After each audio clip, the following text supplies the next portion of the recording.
गौतम अडानी जो इंडिया के टाइकून है, बिजनेस टाइकून, उनके खिलाफ फ्रॉड और ब्राइबरी के आरोप लगाए हैं और ये आरोप लगाया गया है कि भारत में $265 मिलियन का घूस दिया गया था सबसे बड़ा सोलर प्लांट का कॉन्ट्रैक्ट लेने के लिए।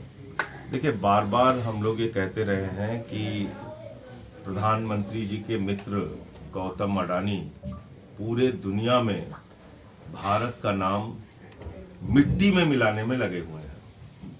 कभी ऑस्ट्रेलिया से उनके खिलाफ खबरें आती हैं, कभी मॉरिशस से उनके खिलाफ खबरें आती हैं, कभी मलेशिया से उनके खिलाफ खबरें आती हैं, कभी दुबई से उनके खिलाफ खबरें आती हैं।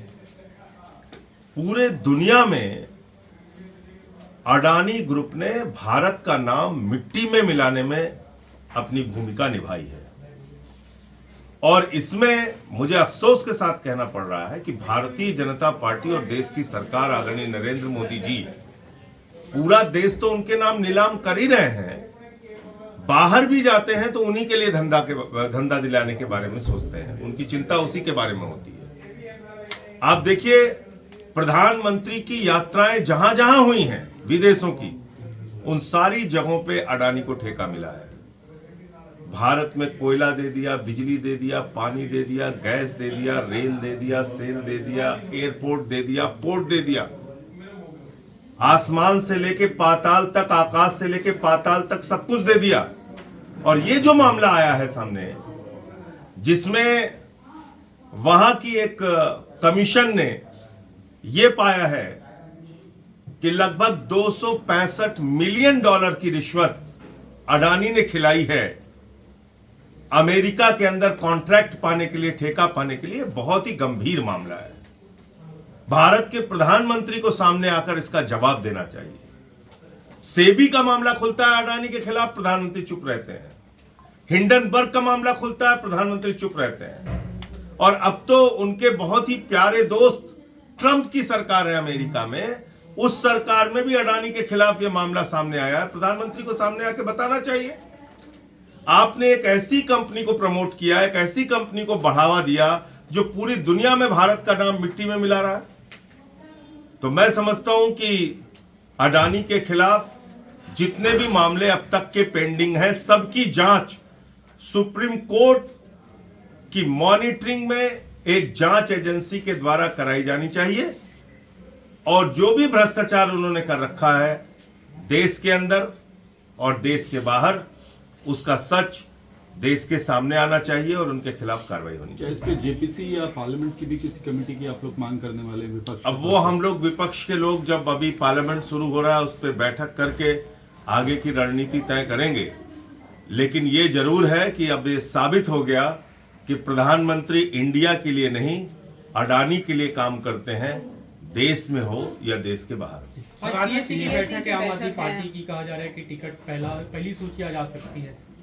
आज अभी चर्चा विचार विमर्श होगा और उसके बाद जो फैसला होगा आपको बताया जाएगा। क्या आप लोग उस पे क्या मतलब रणनीति रहेगी टिकट वितरण को लेकर के, कि बहुत सारे लोग पार्टी? देखिए, आज की पॉलिटिकल अफेयर्स कमेटी में जो भी चर्चा होगी उसकी आधिकारिक सूचना मीटिंग खत्म होने के बाद आप लोगों को दी जाएगी।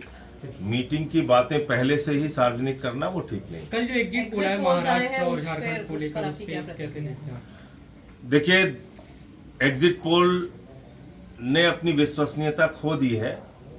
लोकसभा चुनाव के बाद लगातार उनकी आलोचना हो रही है जो एजेंसियां एग्जिट पोल करती हैं। लेकिन महाराष्ट्र में दो तरह के एग्जिट पोल आए हैं। कुछ लोग महाविकास आघाड़ी को जिता रहे हैं, कुछ लोग महायुति को जिता रहे हैं। मुझे ऐसा लगता है कि महाविकास आघाड़ी महाराष्ट्र के अंदर सरकार बनाएगी, चुनाव वहां पे जीतेगी।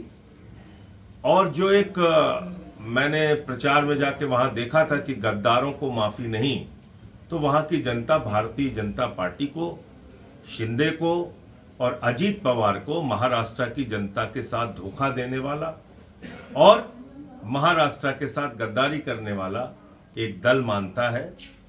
2 लाख करोड़ रुपए की योजनाएं महाराष्ट्र से गुजरात गई हैं, उसको लेकर भी वहां पे विरोध था। सर, जेपीसी को लेकर ये कहा जा रहा है कि आखिरी बैठक हो सकती है और एक हफ्ते बाद जो है वो अपनी रिपोर्ट। अरे भाई, अभी तो 700 पन्नों की मिनिस्ट्री की रिपोर्ट पे चर्चा करना ही बाकी है। 5 राज्यों का टूर था, 2 राज्यों में हुआ, बाकी राज्यों का टूर भी नहीं हुआ है। तो ये चर्चा कहां से अपने आप चलाई जाती है? और अगर अमित शाह जी और कानून मंत्री रैलियों में जेपीसी के बारे में बयान दे रहे हैं, रिपोर्ट आए बगैर कह रहे हैं कि हम तो बिल पास करेंगे ही करेंगे, तो ये तो अपने आप। और वैसे मैं आपको बता दूं, भारतीय जनता पार्टी बहुत ही होशियार और शातिर पार्टी है। वो इस वक्फ बिल के मुद्दे को जिंदा रखना चाहेंगे, क्योंकि उनको मालूम है कि मंदिर बना दिया तो उसके बाद तो वोट मिला नहीं उनको। तो इस वक्फ बिल के मुद्दे को ही वो जिंदा रखना चाहेंगे।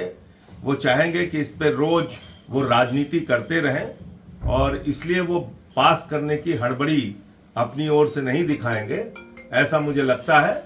बाकी राजनीतिक रूप से बयानबाजी, मीडिया में बोलना, टीवी चैनल्स पे बोलना और रैलियों में बोलना, वो अलग बात। आखिरी सवाल मीरापुर को लेकर सर, मीरापुर कुंदरकी में जो यूपी बाईपोल में जो तस्वीरें सामने आई, कल मैंने उस मामले में ट्वीट भी किया था। लोकतंत्र की जिस प्रकार की तस्वीर कल आई है वो बहुत ही भयावह है। अगर चुनाव आयोग कोमा की स्टेज में रहेगा, दरोगा रिवाल्वर तान के मतदाताओं को वोट करने से रोकेगा, तो फिर तो इस देश में तानाशाही आ चुकी है। डेमोक्रेसी कहां है? हम वोट ही नहीं डाल सकते क्योंकि दरोगा खड़ा है रिवाल्वर लेके, वो कनपट्टी में गोली मार देगा। और इसके बावजूद चुनाव आयोग कोमा की स्टेज में है, कुछ उसको दिखता नहीं। प्रधानमंत्री कुछ बोले, गृह मंत्री कुछ बोले, वो हेमंत विश्व शर्मा वो कुछ नफरत फैलाए, कुछ भी कहता रहे। तो मैं समझता हूं कल जो कुछ हुआ वो बहुत ही दुर्भाग्यपूर्ण है, और लोकतंत्र में कम से कम वो घटना स्वीकार्य नहीं है।